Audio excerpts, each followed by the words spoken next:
حضرت ابو یوسف عبداللہ بن سلام رضی اللہ تعالی عنہ بیان کرتے ہیں کہ نبی کریم صلی اللہ علیہ وسلم کو میں نے فرماتے ہوئے سنا، آپ نے فرمایا یا ایھا الناس افشوا السلام، اے لوگوں سلام کو عام کر دو، لوگوں کے درمیان سلام کو عام کر دو،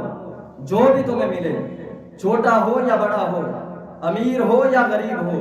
سردار ہو یا غلام ہو، جو بھی تمہیں ملے گا تم نے اسے سلام کرنا ہے، سلام کرنے کے بغیر تم نے آگے نہیں جانا، سلام پیش کیا کرو، سلام کو عام کر دو۔ اور صحابہ کرام رضوان اللہ علیہم اجمعین نے جب یہ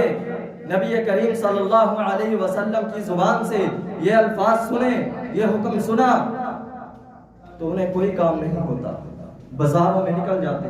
گلی محلوں میں نکل جاتے، کوئی کام نہیں ہوتا، کسی کے ساتھ کوئی لین دین نہیں ہوتا، صرف اس غرض سے بازاروں میں نکل جاتے کہ ہم نے سلام کو عام کرنا، جو بھی ان کو ملتا، جو بھی ان کے سامنے آتا انہیں سلام کرتے ہوئے گزر جاتا۔ حضرت طفیل بن ابی بن کعب رحمہ اللہ تعالی اپنا ایک واقعہ بیان کرتے ہیں، فرماتے ہیں کہ میں اکثر سیدنا عبداللہ بن عمر رضی اللہ تعالی عنہما کے گھر میں آیا کرتا تھا، ان کے ساتھ مل کر ہم دونوں بازار میں چلے جاتے، تو جب جناب عبداللہ رضی اللہ تعالی عنہ کا گزر کسی کباڑیے کے پاس سے ہوتا یا ان کا گزر کسی تاجر یا مسکین کے پاس سے ہوتا تو وہ سب کو سلام کرتے ہوئے گزر جاتے، بغیر کسی کو سلام کیے سیدنا عبداللہ بن عمر رضی اللہ تعالی عنہما راستے سے گزرتے نہیں تھے۔ تو حسب معمول فرماتے ہیں کہ ایک دن میں ان کے گھر میں آیا تو جناب عبداللہ رضی اللہ تعالی عنہ نے مجھے اپنے ساتھ بازار جانے کے لیے کہا، تو میں نے کہا حضرت مجھے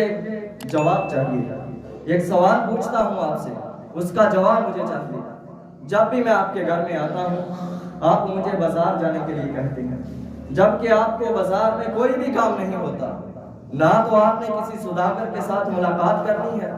نہ تو آپ نے کسی تاجر سے کوئی چیز لینی ہے، نہ ہی آپ نے کسی تاجر کو کوئی چیز فروخت کرنی ہے، نہ بازار میں سے آپ نے کوئی چیز خریدنی ہے، اور نہ ہی آپ نے کسی چیز کا بھاؤ اس کی قیمت معلوم کرنی ہے، تو پھر بازار میں کس لیے جانا ہے؟ میں تو یہ کہتا ہوں کہ آپ یہیں پہ تشریف رکھیں، ہم بیٹھ کر گفتگو کرتے ہیں، باتیں کرتے ہیں، دین کی باتیں کرتے ہیں۔ تو سیدنا عبداللہ بن عمر رضی اللہ تعالی عنہ نے فرمایا، اے ابو بطن، پیٹ کے باپ حضرت طفیل رحمہ اللہ تعالی کا پیٹ تھوڑا سا بڑا تھا، اس لیے جناب عبداللہ رضی اللہ تعالی عنہ نے ان کے پیٹ سے ان کو مخاطب کیا اور کہا کہ ابو بطن، تجھے علم ہے کہ میں بازار میں جاتا ہوں، مجھے کوئی بھی کام نہیں ہوتا، میں نے کسی سے کوئی لینا دینا نہیں کرنا ہوتا، کوئی معاملات نہیں ہے بازار میں میرے، میں صرف ایک کام کے لیے جاتا ہوں، اور وہ میرا کام کیا ہوتا ہے کہ مجھے جو بھی ملے گا میں نے اسے سلام کرنا ہے، سلام کو میں نے عام کرنا ہے، افشوا السلام، اس کے اوپر میں نے عمل کرنا ہے، جو بھی مجھے راستے میں ملے گا میں نے اسے سلام کرنا ہے، اور یہ تجھے بھی علم ہے۔ تو ابو طفیل رحمہ اللہ تعالی فرماتے ہیں کہ جب سیدنا عبداللہ بن عمر رضی اللہ تعالی عنہ نے مجھے یہ جواب دیا تو میں وہیں کا وہیں ٹھہر گیا، میں سوچ بھی نہیں سکتا تھا کہ اب ان کو میں جواب کیا دوں کہ ہم بازار میں کس لیے جائیں، کہ وہ